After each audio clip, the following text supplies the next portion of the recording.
Good day, ma'am. I am Mark Idereal 4K, BPA2 Section 3. This is my report about the PA5 local governance topic D.E.F., which is letter D, the I.L.G, the full devolution to happen with issuance of AO138.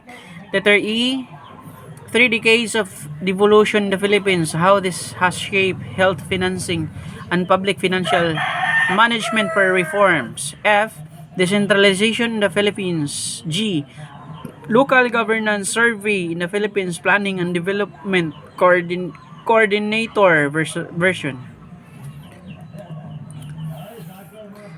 So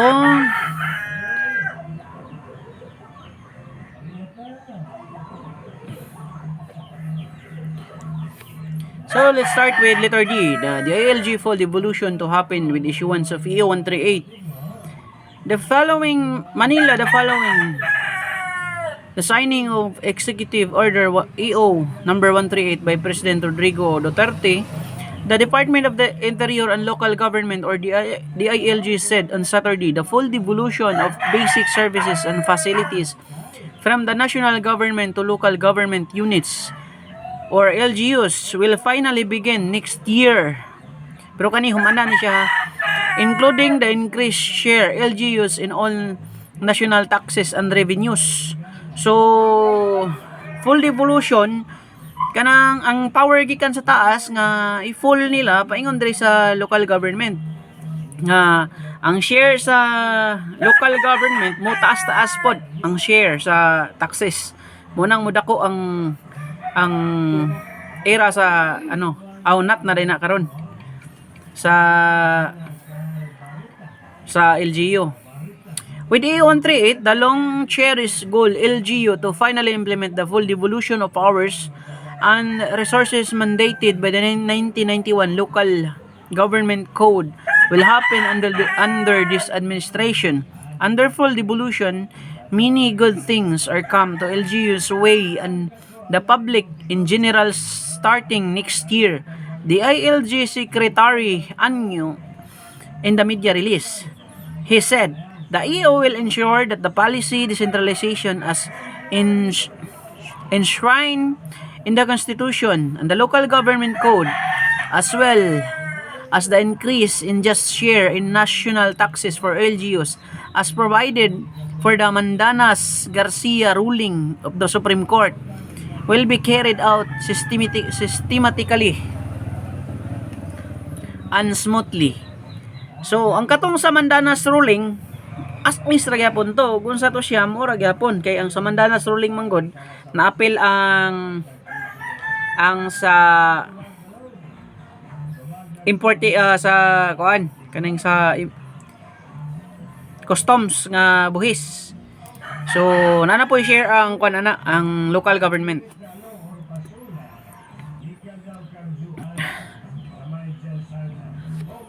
So in 1991, the Local Government Code mandated the devolution of basic services to LGUs.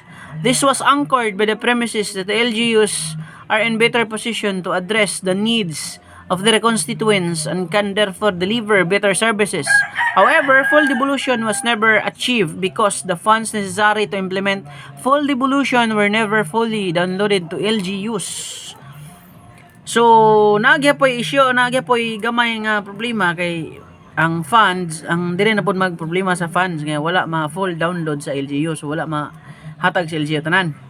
The DLLG chief said EO138 is a leap towards the provision of more responsive and accountable local government structure instituted through a system of decentralization whereby local government units shall be given more powers, authority, responsibility, and corresponding financial resources. So, gitagaan sila sa full devolution, tagaan sila full power, responsibility, o kanang financial support pod gikan sa taas, which is ang katong sa Mandanas ruling nga appeal na to siya nga sa customs na dako-dako nag-share ang sa LGU.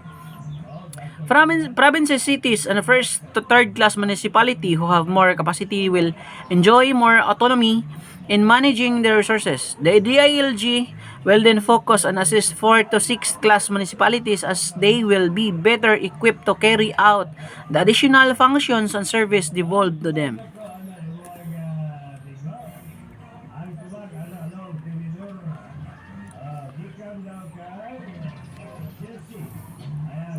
So, Committee on Devolution, so ComDev, will also be created to oversee and monitor the implementation of administrative and fiscal decentralization goals of the EO, resolve issues and concerns that may arise in the implementation of the EO, ensure the elimination of any regulatory or fiscal controls on the automatic release of LGU shares, and adopt mechanism to ensure the continuous delivery of public service by the national government agencies, LGU, among others. So, kung naihatag, naitahas nga full devolution, financial, labi na ginaning financial, naagid po tay committee, which is kining ComDev nga mag-review, mag-monitor aning niya kay labi na sa financial, diha magsugod ang corruption. So, dapat na mag-monitor. The D.I.L.G secretary will serve as a co-chairperson of the ComDev together with the Secretary of Department of Budget and Management, DBM. Among the committee members are the Socio-Economic Planning Secretary, the Secretary of Finance, and Executive Secretary, and the presidents of the leagues of the provinces, cities, and municipalities of the Philippines, the Liga ng mga Barangay ng Pilipinas, and the Union of Local Authorities of the Philippines. Under the EO, a growth equity fund shall also be proposed to Congress, which will cover the funding requirements of the projects of poor, disadvantaged, and lagging LGUs, enable them to implement the functions and services devolves to them.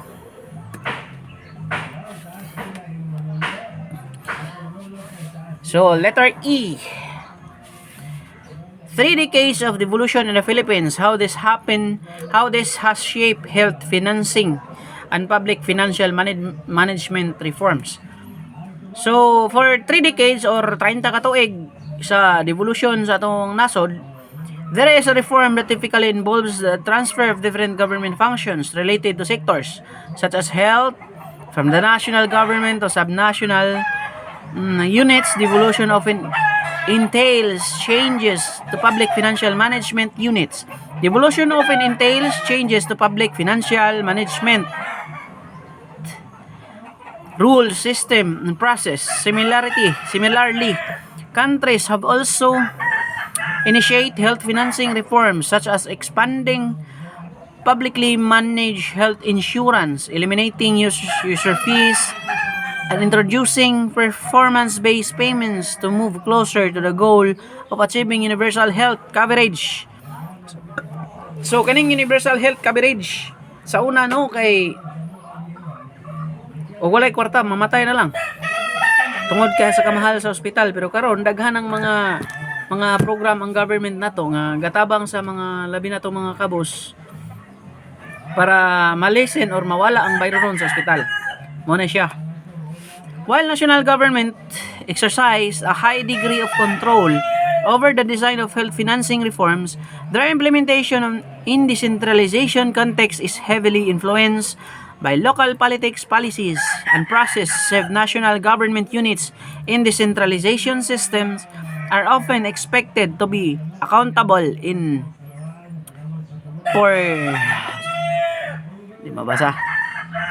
purchasing of primary health care services, exercising considerable control over the funds flowing in public facilities, including from user fees or insurance reimbursements. So, reimbursement kanang kuan, baydan ka inig nanay fund. Over the years, the government has introduced various health systems and financial policies, plus initiatives to address the weaknesses of the current system. Public funds and its management take on a crucial role in ensuring sustainable health financing for achieving UHC globally or universal health care. Public financing accounted for approximately excuse me po 60% of health spending in 2017, an increase faster than any other source of health expenditure over the preceding decade.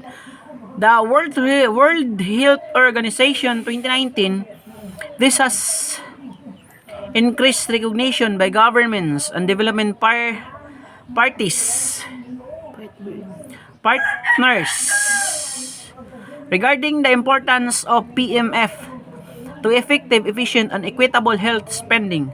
For the 3 decades of devolution, there are many changes already in our health system because our LGU has more authority to govern its autonomy.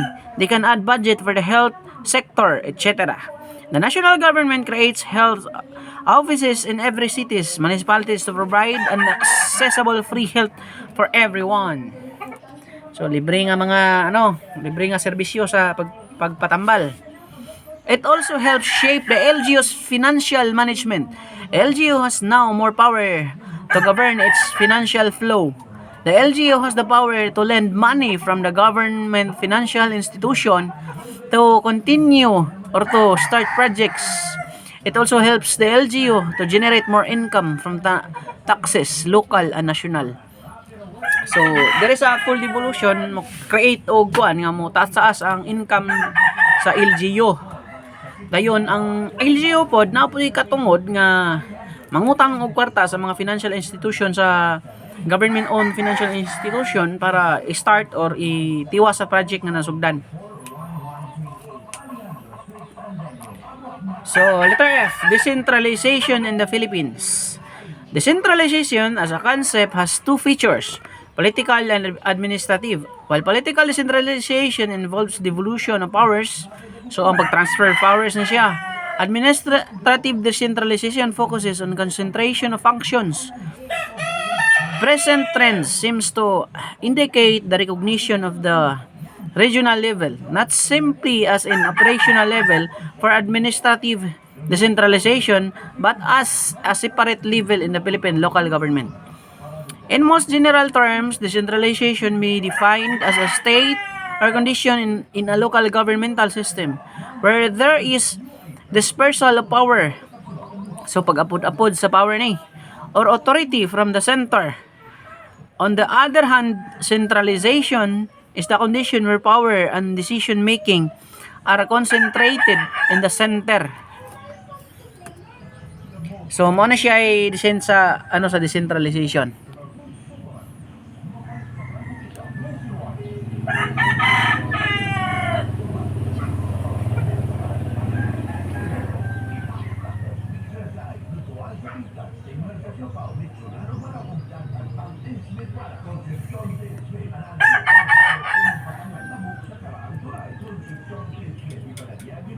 Nara.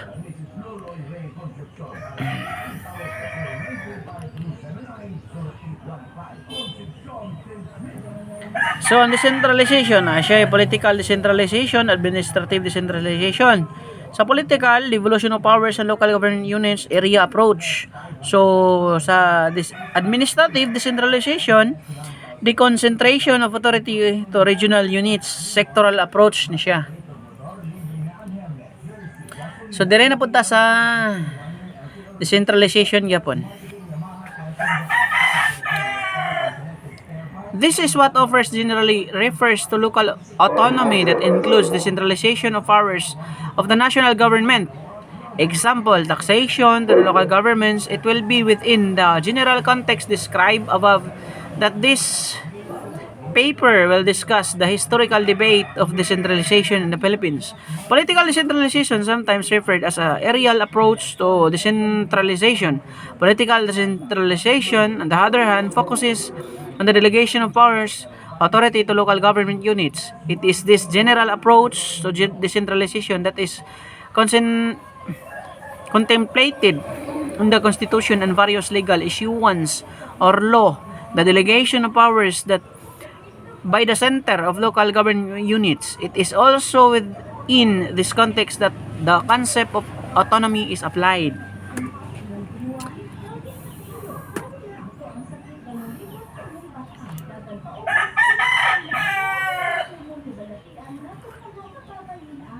So letter G, local governance survey in the Philippines. Planning and Development Coordinator version. Number 1, local government officials and capacity development opportunity. Developing the capacity of government officials is the key improving governmental performance in the local level. The Department of Interior and Local Government or D.E.F.G has published its annual local government performance management system reports every year. Since 2009, the LGPMS defines the local government performance using the following 5 categories. So, na siya ay 5 categories. Ang una is administrative governance, the economic governance, social governance, valuing fundamentals of governance, and then environmental governance. Performance of local government is integral part of overall performance. It is important to know to what extent the planning and development coordinator is given the opportunity to develop their capacity.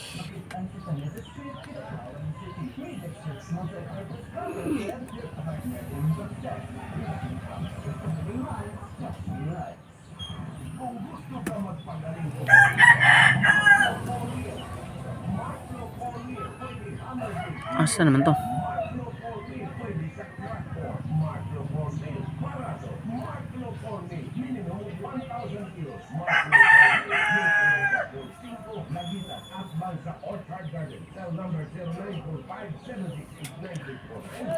Relationship with the other government institutions or officials, the extent of the network with other governments was identified by asking about the survey. Ask about the frequent of contact in the past year with the following officials: Secretary of the departments, Undersecretary of the departments, Director of the departments, regional officers of the departments, other officers of the province, planning officers of the province, and officers of the other cities, municipalities. The result revealed that the PDC meets most often with the officers of the other cities, municipalities, followed by the planning officers to the provinces.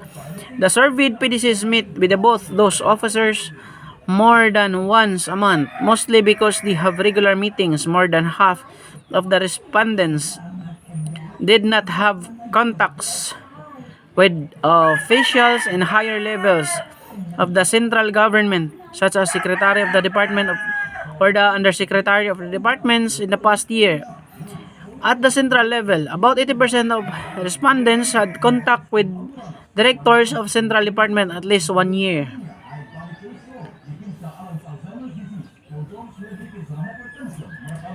So, this is the end of my report. Thank you.